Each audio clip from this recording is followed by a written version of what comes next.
Kung may air bando ang KJC, may flying gutang naman sa LG Sakers. Eto si Gutang mga idol ang susunod sa yapak ni Renz Abando sa Korean Basketball League.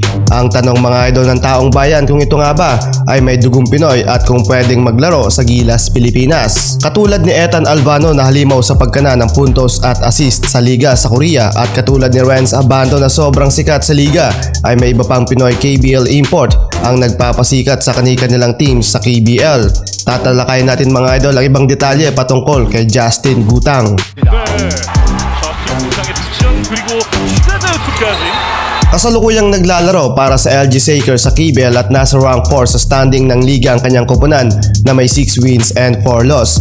Matinding hamon ngayon mga idol para kay Gutang ang makuha ang KBL champion title. As of now kasi mga idol wala pa ring titulong kampiyon ang nakasabit sa LG.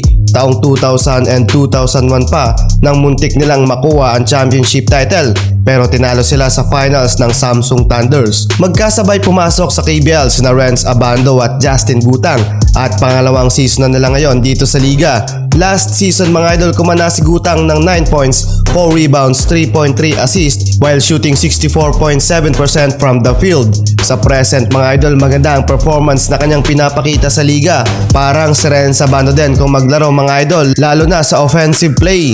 Kung may air bando mga idol meron din diyang flying Gutang sa liga. Parang Superman kung sumalaksak ng bola sa ring at may gustong patunayan din mga idol.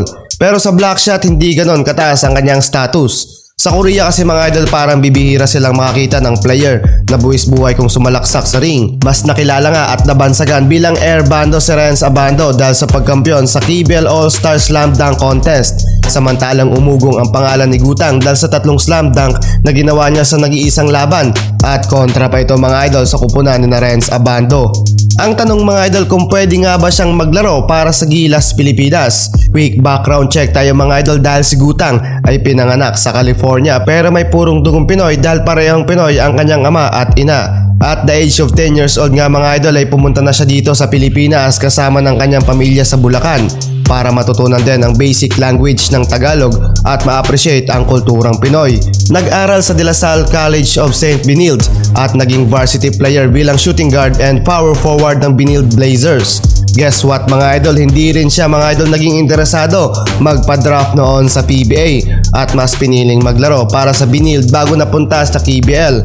At yes mga idol, maaaring maglaro si Gutang sa Gilas, Pilipinas dahil eligible naman siya as local player at mas mataas ang tsansang makapasok siya sa Gilas, Pilipinas kung mapansin siya ng SBP at may tsansang mapasama siya sa lineup ng Gilas squad.